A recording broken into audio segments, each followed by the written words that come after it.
Thank So you. we are bringing on our first guest, and she is someone that you may not know personally or have heard about her, but you know about her family legacy. And I don't want to mispronounce her first name. I think it's Alelia, but I don't know for sure. But Miss Bundles, if you can tell us how to pronounce your first name, welcome to Black Authors Matter TV. So wonderful to see you. Thank you very much for having me. Nice to see both of you. And my name is pronounced Alelia. And one Okay. easy way to remember it is that it rhymes with Amelia or Oh, there you Okay. go. Ophelia There you or go. I love Okay. that. Aurelia, but it's Alelia. Lilia. There Okay, you go. Lilia. That was nowhere in my list of possibilities. So thank you for letting me know that Lilia. Okay, where did that name derive from? Are you named after someone or? Well, of course, I'm named after the person who is the topic of my new book. I am Okay. named after Alelia Walker, my great grandmother, and my mother's name was also Alelia. And Oh, Alelia Walker's birth name was Lelia, and she added the A apostrophe. okay. All right. Well, Lilia, I hope I said it okay. You got it.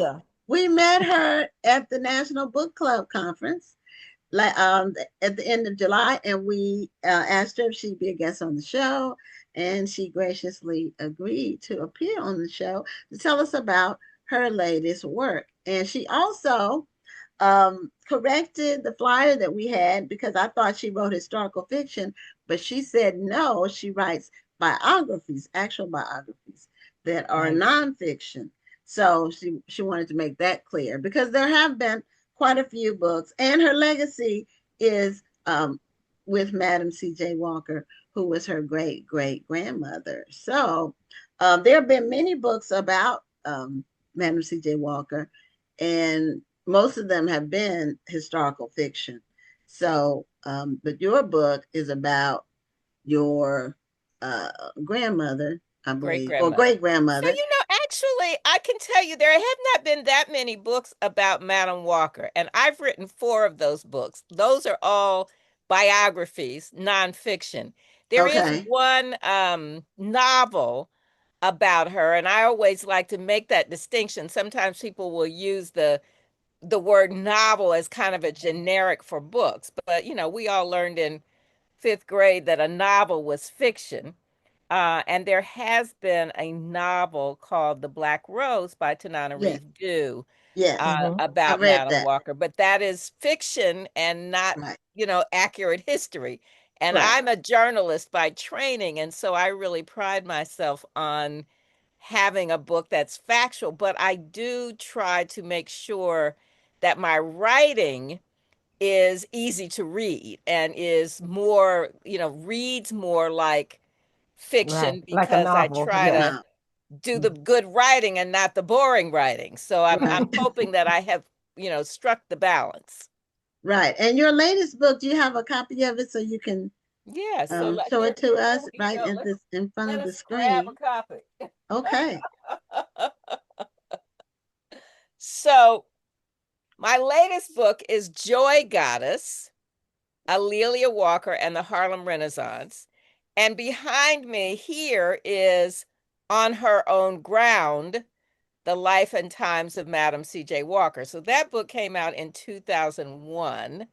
The very Okay. first book about Madam Walker, which I wrote, was a young adult book that came out in 1991. So it's amazing that somebody Mm. as famous as Madam Walker had not had a major biography. Now, some people may have seen the Netflix series Self Made, and Yeah. I was my not book, crazy about that movie.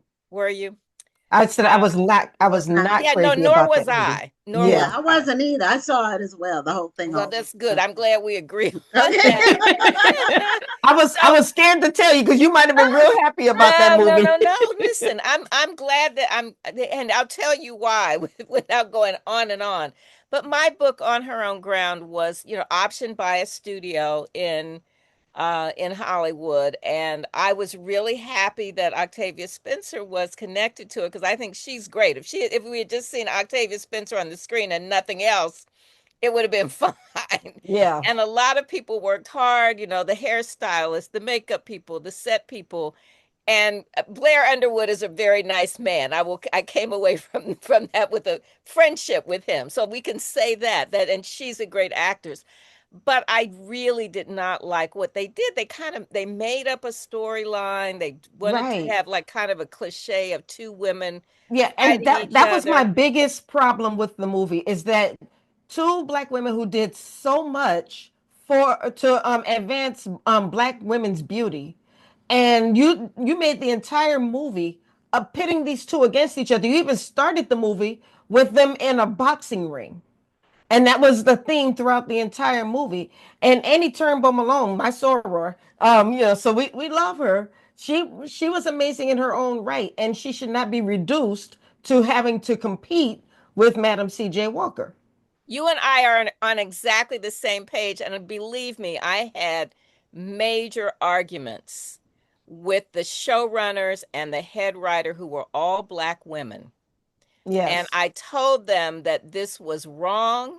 Annie Malone was strong in her own right. Certainly, they were competitors, but you can be competitors without reducing it to making Annie Malone into a right. drug addict.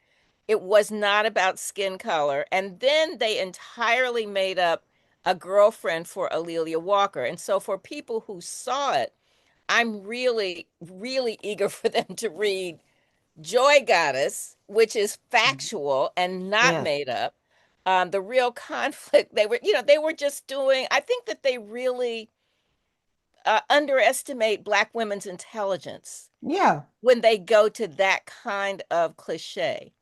So I was I believe me, I was upset. And I was upset for folks who love Annie Malone. And I warned them that that was going to be a problem. So right. I'm, It it was, saddens me that you said that there was black women who yeah, made the movie. That yeah. I did not realize that. So Mhm. that saddens me even more. As much as we fight against the stereotype of being combative and women not getting along with each other, for these women to have dug down into that stereotype and made the entire movie about it, that's very saddening.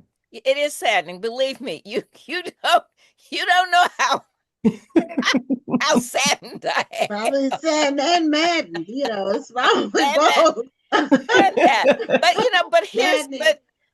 but Dr. Lawson, I am so excited about both of these books. I'm working on a musical on Madam Walker that I Oh hope will, wow. tell another story. And then Oh, with Joy Goddess, I'm already having conversations with directors and producers and writers. This time around, I'm starting out working with people who I know and who I believe have the same sensibility. So we're already, hoping to have another bite at the apple. It's a very difficult time right now for Hollywood, for productions, because of the political climate that we're in. This won't last forever. But Right. I'm still going to keep pushing forward because I really do want people to see Alelia Walker's story. Again, if they saw the Netflix series, they really need everything about that Alelia Walker character is wrong. It's not true. She's okay. so much more interesting. And after I wrote On Her Own Ground and really talked about how Madam Walker developed her business and the thousands of women she employed, her political activism, her philanthropy, I developed a relationship between mother and daughter in On Her Own Ground. But Alelia Walker had a very interesting life in her own right. She was very much a patron of the arts. She was a central figure of the Harlem Renaissance. She traveled internationally. She went to Paris, London, Rome, Nice, Addis Ababa in Ethiopia, where she met the Empress, Cairo. So she had a very interesting life, and she had her mother's beautiful homes, her mansion in Irvington, New York, her townhouse in Harlem, a small apartment. And she was really an iconic person of that era. Her dark tower, which was a cultural salon where the writers and artists and musicians and actors of the era gathered together with the politicians and the intellectuals and the other professional Black folks. So I try to create this world of Harlem in the 1920s, but also to let people know what an interesting person A'Lelia Walker is. So I really hope that your readers, your viewers will want to read the book. And I also recorded the audio book for people who are You audiobooks. voiced it yourself? Oh, I did. Oh, okay. wonderful. Yeah, Okay. That's so great. I worked in TV news for 30 years. So my professional career was as a producer. I worked at NBC News and ABC News at the network level. Excuse me, about half and half at the two networks. And I was a producer and then I was an executive at ABC. So I spent a lot of time in the editing room, sort of coaching the correspondence.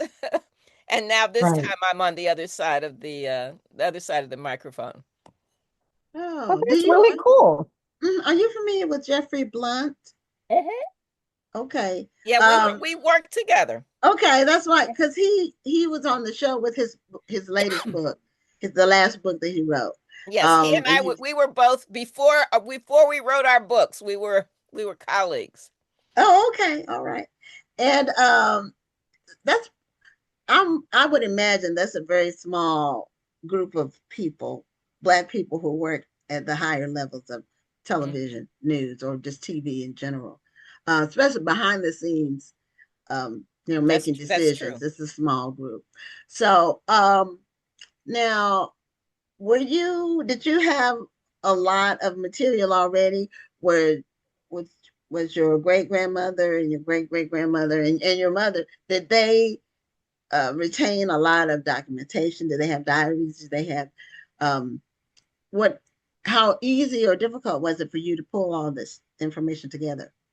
Well, because I'm trained as a journalist, and I know how to organize that material, and I try to be a good storyteller. But yes, I am really fortunate.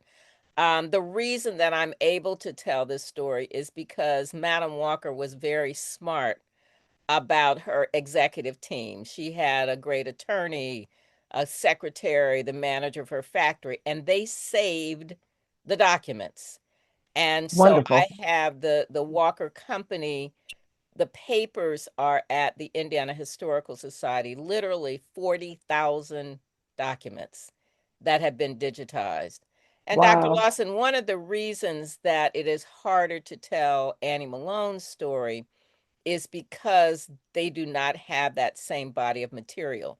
There is material now that's at the Peoria Riverfront Museum that one Mhm. of her nephews has saved. But because Annie Malone went through a really difficult divorce and moved her business and had some people within her own company who were suing her, there's not the same body of material. But that's why I Wow. can document that Madam Walker was a millionaire. But I have, again, tens of thousands of documents. And then my grandparents also saved things. So I have personal letters, photographs, clothes. In fact, I just packed up some things that will be on display at the New York Historical Society. So, Ms. Richardson, to answer your question, did I have enough? I had too much, Okay. which You is had to not whittle usually back the some. case. Okay.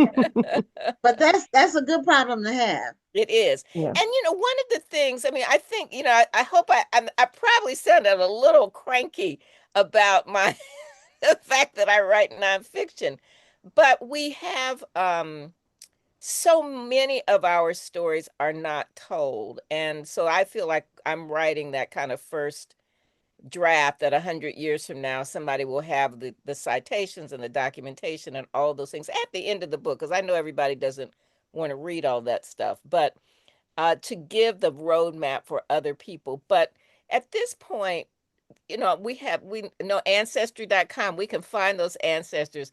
Newspapers.com. We think Hmm. that we're not in the newspapers, but Black people are in the newspapers. There were 250 Black newspapers. So for people who are doing research, you really can find a lot of information. I did a lot of oral histories in the early 80s. There were still people living who knew Madam Walker and Amelia Walker. So I interviewed them. And I talk about that in the introduction to the book. Some of the famous Alberta Hunter, who was a famous blues singer. I interviewed her. Jimmy Daniels, a name that people won't know, he was another famous singer.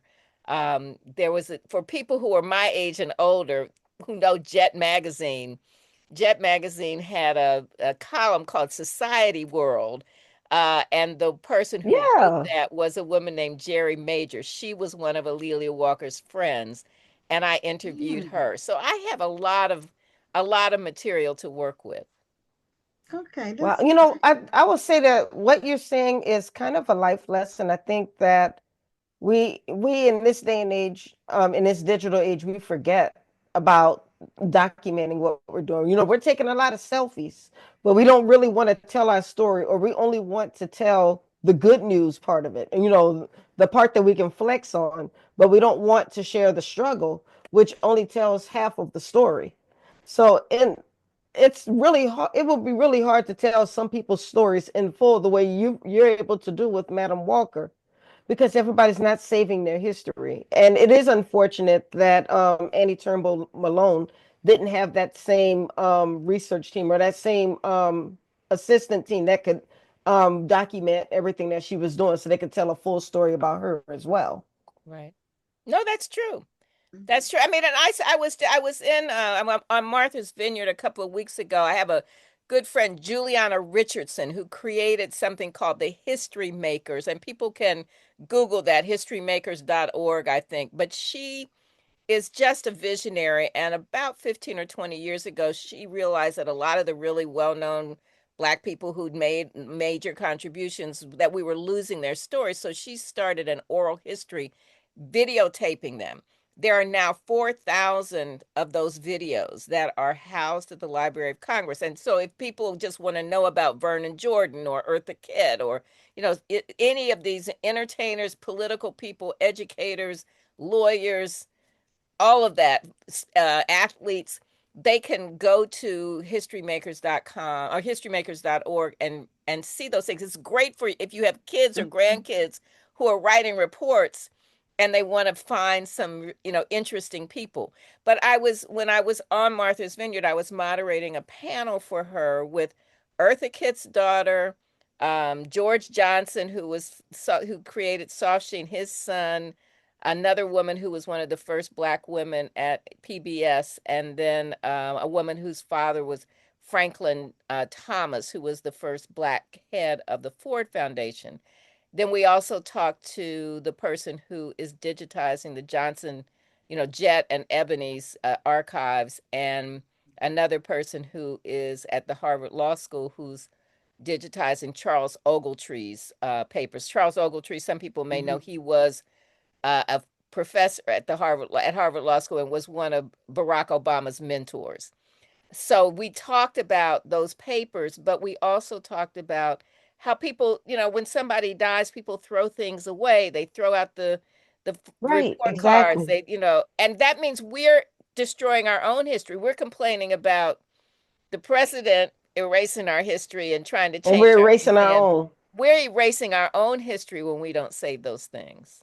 Yeah. One thing that is happening now with the younger generations, and I understand why they did it, kind of sorta, but I I don't like what it ends up meaning. And so the whole thing about adding something to your story on social media where it disappears basically in 24 hours or maybe less than that.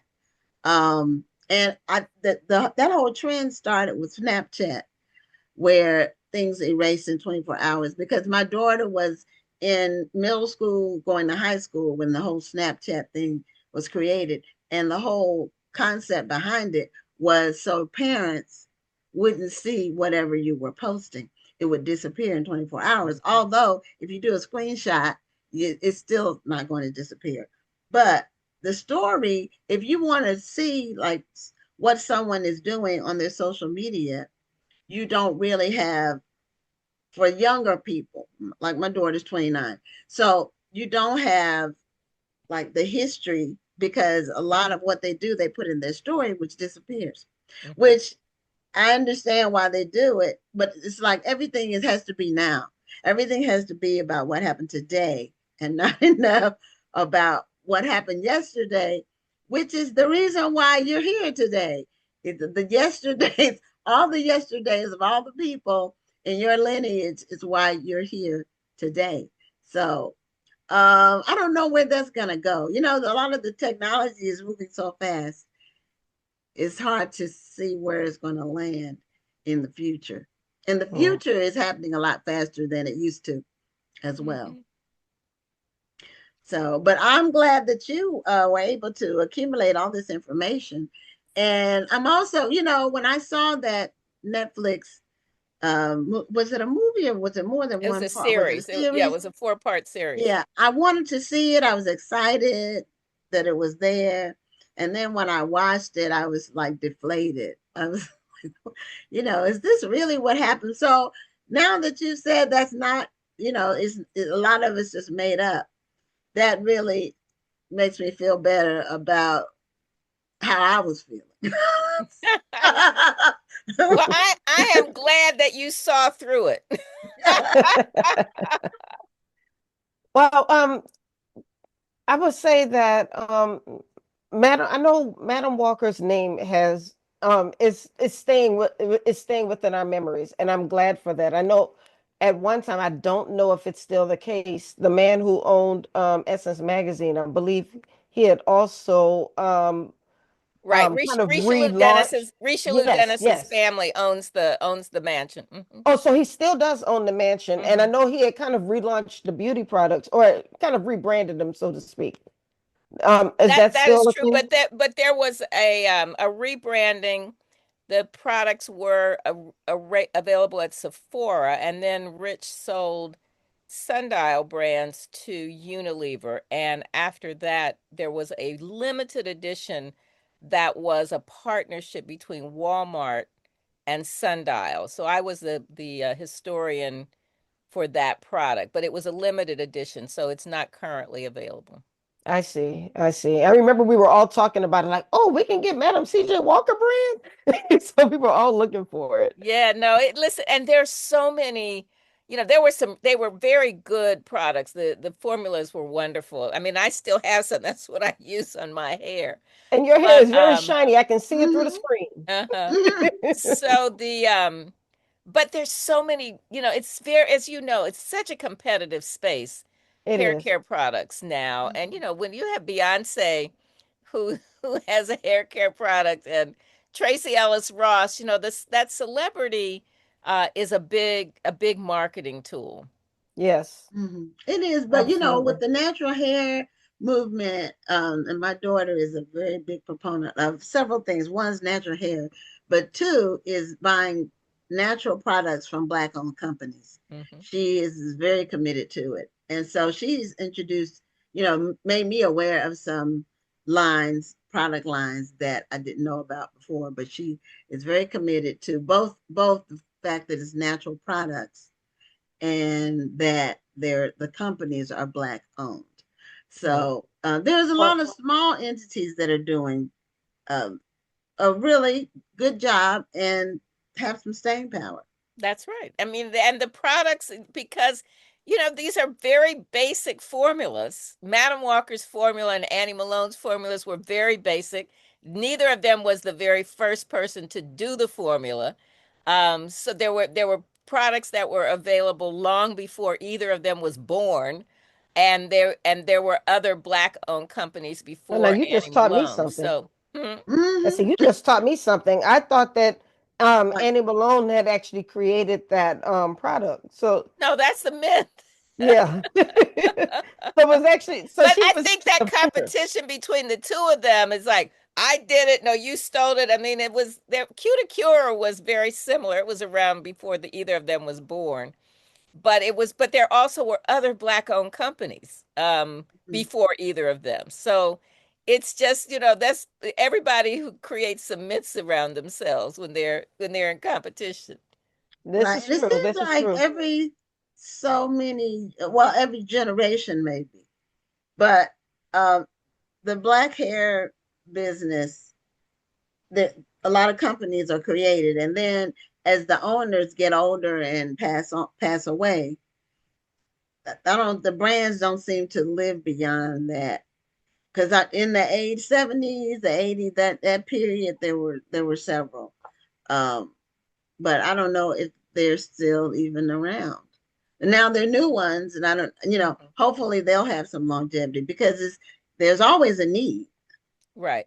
Well, I mean, I think it's like any other business. People create businesses, they build them up, they sell those businesses. I mean, that's really a more normal way that businesses operate. But I will say just the sort of a quick capsule that in the late 1800s, there were black owned companies. The Mr. and Mrs. Johnson of Boston had a company before Annie Malone or Madam Walker. Then Madam Walker and Annie Malone and Sarah Spencer Washington, who was the head of Apex, they were kind of the three big well-known black-owned companies owned by women in the early 1900s. And they were the kind of press and curl or pullers, the heated hair care implements. And then in the 50s, the chemical hair straighteners from Soft Sheen, Summit Laboratories, those companies that in some, as we would say, disrupted the other way of doing things. It's like radio, television disrupted radio, Mm-hmm. disrupted newspapers. Well, the press and curl way of doing things was disrupted by the chemical straighteners. And then in the late 60s, people wanted to wear their hair natural. So that was the afros. And then the pendulum kept swinging back and Back forth. and And forth. now, lots of people have hair extensions that disrupted things. But now you kind of have everything. You got You do. hair extensions, you've got wigs, you've got natural hair. It's really all over the map. But I think each generation kind of goes through some different iterations. Right. Well, They decide. unfortunate. Well, I'm about to say, unfortunately, we've come to the end of the segment. However, before you leave, if you can show us your book again, and then if you have any speaking engagements or events coming up where we might be able to get a copy of the book, can you share that as well? And the cover is beautiful. I didn't get to say that Mhm. earlier. Thank you. Thank you. So if people follow me on Instagram and X, etc., I'm at Alelia Bundles. So people can find me on Facebook, Alelia Bundles, and I list my speaking engagement. So on my Instagram page, I have an update. I post when I'm going to be speaking. But during the next month, I'm in New York, DC, Charlotte, Atlanta. Um, I'm all over the place. So hopefully I will see Oh, folks. But go to my well, Instagram I'm in page. DC, so I've got to see when you come to the area. All right. So I'm at National Archives Foundation on September 15th, and I'm at the March On Festival on September 21st. But just go to my Instagram page or my Facebook page or LinkedIn, and you will find my list of speaking engagements. And I update it every time I've got a new graphic, just like the nice one that you all sent me. Okay. All right. Well, thank you so much for being a guest on the show. This has been very enlightening, and we were really blessed to just hear all of the history that you have at your fingertips. That you can just rattle off names and places and all of that, as this is part of who you are. So, I mean, really professionally and biologically, just it's all part of your legacy. And thank you for sharing it with us. Thank you for having me. I really appreciate it. Thank you. You Okay. have a great night. All right, you too. Bye bye. Bye Bye bye. bye.